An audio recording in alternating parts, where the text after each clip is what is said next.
ॐ गणानां त्वा गणपतिगुं हवामहे कविं कवीनामुपमश्रवस्तमम् ज्येष्ठराजं ब्रह्मणां ब्रह्मणस्पत आनः शृण्वन्नोतिभिः सीदसादनम् ॐ महागणाधिपतये नमः। अस्य श्रीरुद्राध्याय प्रश्नमहामन्त्रस्य अघोर ऋषिः अनुष्टुप् छन्दः सङ्कर्षणमूर्तिस्वरूपो योऽसावादित्यः परमपुरुषः स एष रुद्रो देवता। नमः शिवायेति बीजम् शिवतरायेति शक्तिः महादेवायेति कीलकम् श्रीसाम्ब सदाशिव प्रसाद सिद्ध्यर्थे जपे विनियोगः। ॐ अग्निहोत्रात्मने अङ्गुष्ठाभ्यां नमः।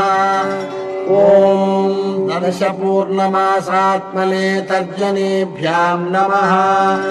ॐ चातुर्मास्यात्मने मध्यमाभ्यां नमः।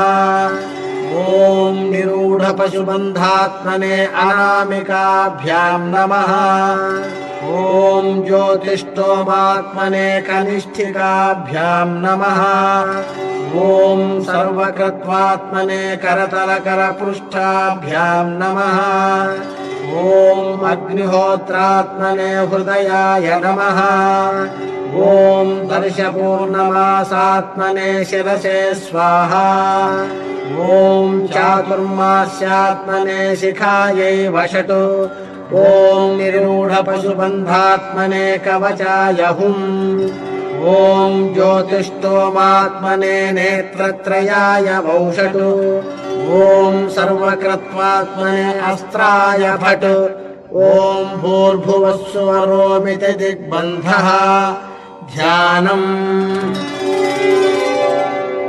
आपातालनभस्थलान्तभुवन ब्रह्माण्डमाविस्फुरत् ज्योतिस्फाटिकलिङ्गमौलिविलसत्पूर्णेन्दुवान्तामृतैः अस्तोकाप्लुतमेकमीशमनिशं रुद्रानुवाकान् जपेत्।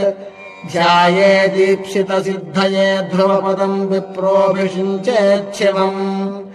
ब्रह्माण्डव्याप्तदेहाभसितहिमरुचा भासमाना भुजङ्गैः कण्ठे कालाः कपर्दा कलितशशिकलाश्चण्डकोदण्डहस्ताः प्रेक्षा रुद्राक्षमालासुललितवपुषः शाम्भवा मूर्तिभेदाः।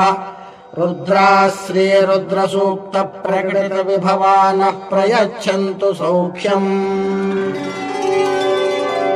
शञ्च मे मयश्च मे प्रियञ्च मेऽनुकामश्च मे कामश्च मे सौमनसश्च मे भद्रञ्च मे श्रेयश्च मे वश्यश्च मे यशश्च मे भगश्च मे द्रविणञ्च मे यन्ता च मे धर्ता च मे क्षेमश्च मे धृतिश्च मे विश्वञ्च मे महश्च मे संविच्च मे ज्ञात्रञ्च मे सूश्च मे प्रसूश्च मे क्षीरञ्च मे लयश्च महतञ्च मे मृतञ्च मे यक्ष्मञ्च मे नामयच्च मे जीवातुश्च मे दीर्घायुत्वञ्च मे नमित्रञ्च मे भयञ्च मे सुगञ्च मे शयनञ्च मे सूषा च मे सुदिनञ्च मे।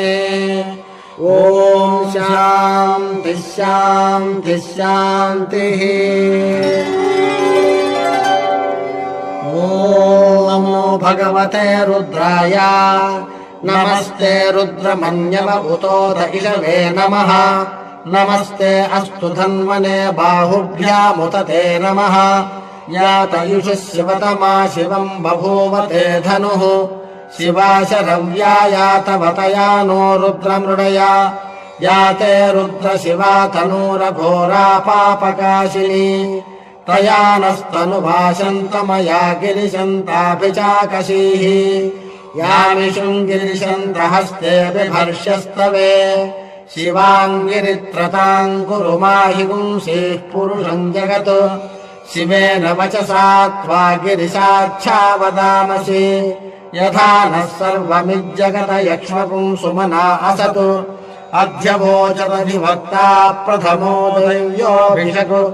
अहीगुश्च सर्वाण्यम् भयम् सर्वाश्च यातु धान्यः असौ यस्ताम्रो अरुण उत बभ्रुः सुमङ्गलः ये चेमागुम् रुद्रा अभितो दिक्षुः सिताः सहस्रशो वैशागुम् हेडयीमहे असौ यो वसर्पति नीलग्रीवो विलोहितः उतैनम् गोपा अदृशन्नदृशन्नुदहार्यः उतैनम् विश्वाभूतानि स दृष्टो मृडयातिनः नमो अस्तु नीलग्रीवाय सहस्राक्षाय मीढुषे अथो ये अस्य सत्त्वानोऽहम् तेभ्यो करम् नमः प्रमुञ्च धन्वनस्त्वमुभयोरात्रियोर्ज्याम् याश्च ते हस्त इषवः पराता भगवो वपा अवतत्य धनुस्त्वगुम् सहस्राक्षसिते शुधे निषेद्य शल्यानाम् मुखा शिवो नः सुमना भवा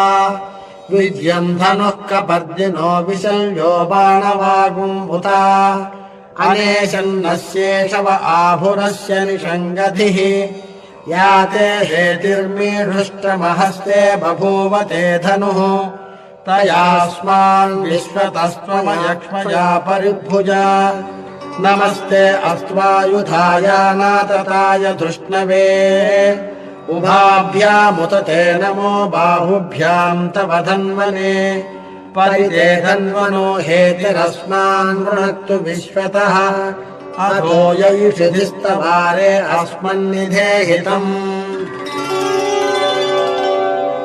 नमस्ते अस्तु भगवन् विश्वेश्वराय महादेवाय त्रयम्बकाय त्रिपुरान्तकाय त्रिकाग्निकालाय कालाग्निरुद्राय नीलकण्ठाय मृत्युञ्जयाय सर्वेश्वराय सदाशिवाय श्रीमन्महादेवाय नमः